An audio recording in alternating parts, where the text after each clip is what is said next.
Alors si vous êtes comme moi et que votre théorie musicale n'est pas ce qu'on pourrait appeler haut niveau, que vous perdez du temps à trouver la tonalité de vos samples pour les intégrer à vos morceaux, ou même si vous avez composé une super progression d'accords mais un petit peu au feeling et vous avez aucune idée de la gamme dans laquelle elle est, eh bien je pense que le plugin d'aujourd'hui pourrait résoudre pas mal de ces problèmes.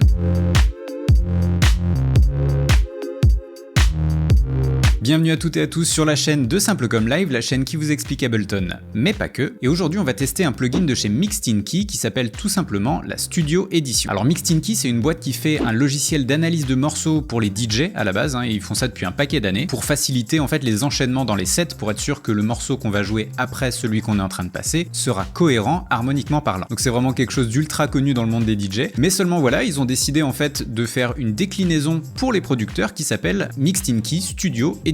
Je vais même pas vous faire patienter jusqu'à la fin de la vidéo pour répondre à la question que j'ai posée dans le titre. Oui, le plugin est très bon, et oui, ça vaut le coup de l'acheter si jamais vous l'aviez déjà repéré et que vous vous posiez la question. Je précise tout de suite que je suis pas du tout payé pour cette vidéo, ni même par un programme d'affiliation ou autre. La seule chose dont j'ai bénéficié, c'est d'une copie gratuite du plugin pour pouvoir l'essayer, me faire une idée et décider en fait de si j'avais envie d'en parler ou pas. Et le fait que cette boîte soit spécialisée dans les analyses de tonalité des morceaux depuis aussi longtemps, c'est clairement ce qui leur a permis de sortir un plugin solide. Et je vous propose de vous montrer directement dans Ableton comment est-ce qu'on va pouvoir utiliser ce logiciel à notre avantage. Mais avant toute chose, si vous avez envie de plus de vidéos sur le monde de la MAO, sur le monde d'Ableton en particulier, de voir des reviews de plugins, des tests de matos, je vous encourage fortement à vous abonner et même à cliquer sur la petite cloche pour être sûr d'être notifié à chaque fois que je poste une nouvelle vidéo. Et au passage, j'en profite pour faire une petite aparté. Merci beaucoup de ce qui se passe ces 2 dernières semaines. Le compteur d'abonnés a littéralement explosé. Ça me fait vraiment chaud au cœur et puis bienvenue à tous les nouveaux arrivants sur cette chaîne. J'ai l'impression qu'on va arriver aux 10 000 beaucoup plus vite que ce que j'avais prévu, et je pense que pour l'occasion on va organiser un petit live sur YouTube histoire de fêter ça tous ensemble, mais je vous tiens au courant, je vous embête pas plus.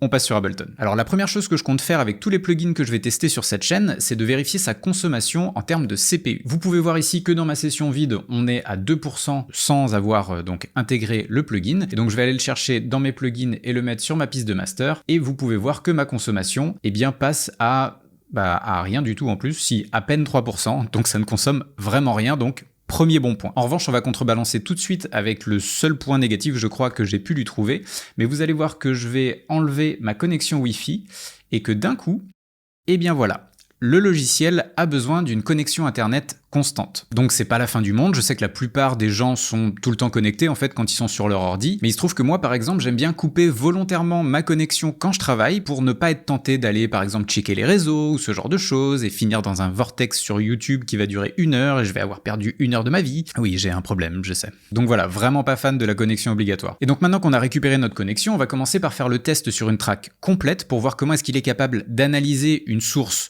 complexe, avec plein de sons différents à l'intérieur, et je vais ensuite vous expliquer comment est-ce qu'on va pouvoir tirer parti des informations que le logiciel va nous renvoyer.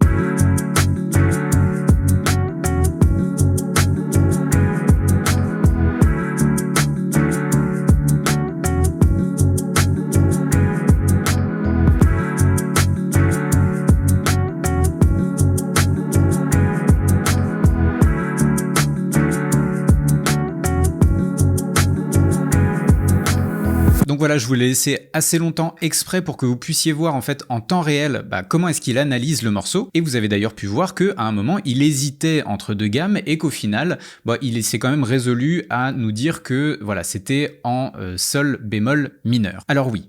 Premier point, ce logiciel utilise la notation internationale. Si vous ne connaissez pas la notation internationale, apprenez-la, c'est le seul truc que je peux vous dire. Elle revient absolument partout dans les logiciels de musique assistée par ordinateur. Sur notre piano virtuel, c'est la notation internationale. Sur l'analyse des fréquences dans le Spectrum, les résultats qui nous sont renvoyés utilisent la notation internationale. Ce logiciel, comme beaucoup d'autres, utilise la notation internationale. Je pense que vous commencez à comprendre. Nous, dans le système français, on utilise Do, Ré, Mi, Fa, Sol, La, Si, Do. Mais la notation internationale ne commence pas à Do, mais à La. Vous inquiétez pas si vous comprenez pas, je vous l'affiche à l'écran et je vous montre en fait la différence entre les deux. Eux utilisent un système qui est tout aussi logique, voire même plus en fait, puisqu'ils utilisent l'alphabet. A, B, C, D, E, F, G. Donc c'est un petit peu chiant à retenir au début, mais je vous assure, apprenez-le par cœur, vous allez en avoir besoin tout le temps. Vous vous mettez en mode collège-lycée là, vous faites des petites interros surprises vous-même, mais bref, il faut que ça rentre dans votre tête absolument. Et donc sur le plugin, vous voyez ici en bas qu'on a 3 façons de lire le résultat. Flat,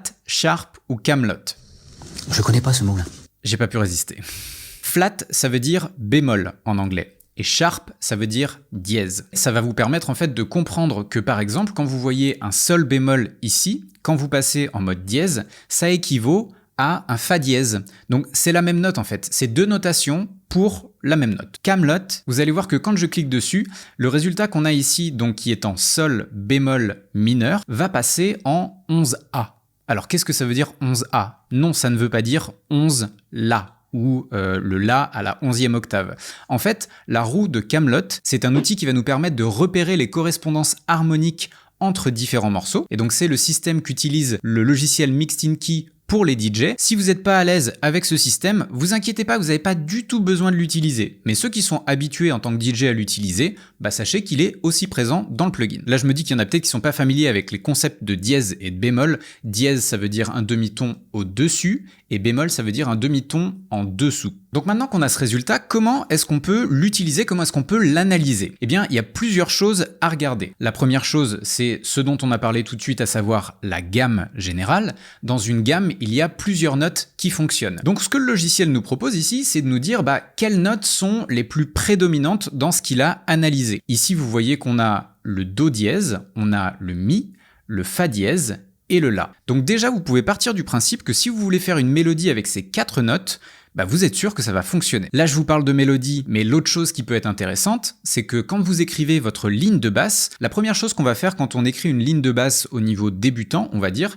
c'est qu'on va suivre la note principale de notre accord. Donc on va prendre notre accord qui est composé de 3 notes au début. Quand on commence à composer, on fait souvent ce qu'on appelle une triade, donc il y a 3 notes. On va prendre la note la plus en bas et on va baisser cette note-là d'un octave et on va dire, ça va être la fondation de ma ligne de basse. C'est tout à fait correct et juste de faire ça, c'est juste que pour rendre votre ligne de basse un petit peu plus intéressante, vous avez le droit d'utiliser d'autres notes en fait, pas simplement la note la plus basse. Et quand on sait pas trop lesquelles utiliser, par exemple, ce logiciel va nous permettre de se dire, tiens, je vais pouvoir tenter en priorité le La, le Fa dièse, le Mi, ou le Do dièse. Donc pour voir si ça fonctionne, j'ai ouvert un opérateur et donc je suis venu dans un clip MIDI dessiner en fait ces 4 notes qu'on a vues, donc Do dièse ici, Fa dièse ici, La ici et Mi ici. Donc à la base, on parlait d'écrire une ligne de basse. Et vous allez peut-être me dire, mais pourquoi est-ce que tu écris cette ligne de basse aussi haut? Parce que ça va sonner aigu.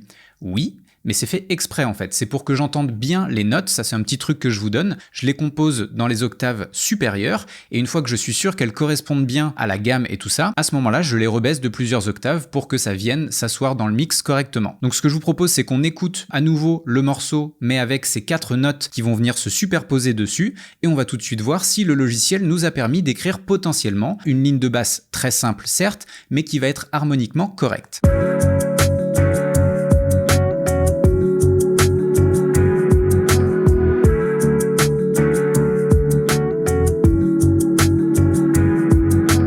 La réponse est donc oui, et maintenant que je sais que ça fonctionne, je vais venir sélectionner toutes mes notes de basse et je vais pouvoir donc les descendre d'1 à 2 octaves. On peut essayer ici et voir ce que ça donne.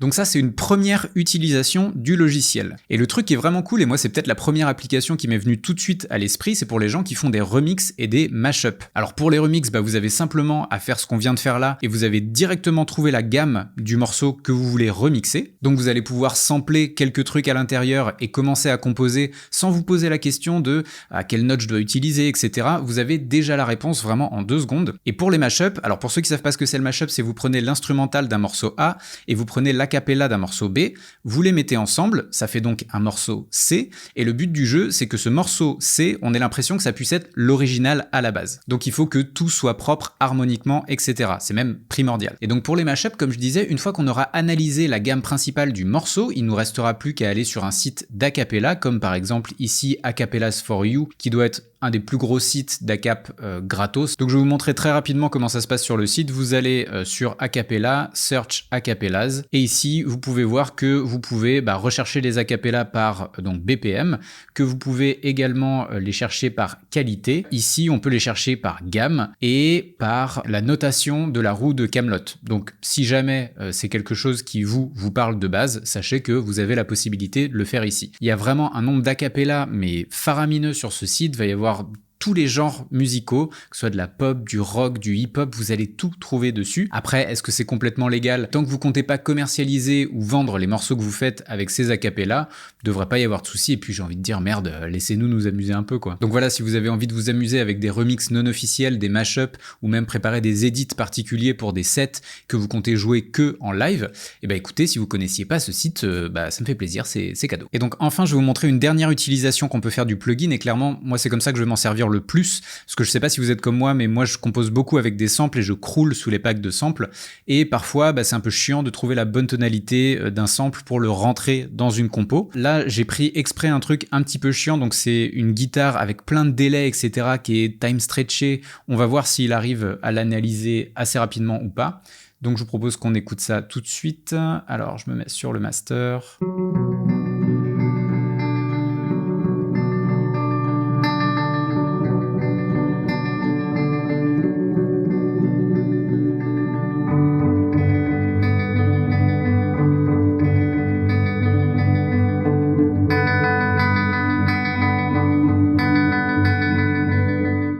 Donc voilà, vous pouvez voir que c'est hyper efficace et c'est très intéressant de voir le résultat qu'on a à la fin parce que en fait il a une partie du logiciel qui pense que c'est en si mineur et l'autre qui pense que c'est en sol majeur. Et ce qu'on a pu voir sur l'ensemble du sample, c'est qu'il était quand même assez convaincu que ça appartenait à la gamme de si mineur. Donc nous ce qu'on va faire c'est, on sait que notre morceau est en fa dièse, donc on va juste compter les étapes. Ici ça va faire 1, 2, 3, 4, 5 étapes vers le bas, donc 5 semitons vers le bas. On va aller sur notre sample ici, on va sélectionner donc, je pense, complexe pour ce genre de son, c'est ce qui va correspondre le mieux en termes de warp, et on va le baisser de 5 semitons, et du coup, on écoute le résultat. Je vous avoue que je ne l'ai pas fait avant, donc là je suis sans filet, et on va bien voir si ça fonctionne ou pas de manière harmonique. Je dis pas est-ce que ça va bien rentrer dans la compo là, mais est-ce que harmoniquement parlant, ça fonctionne.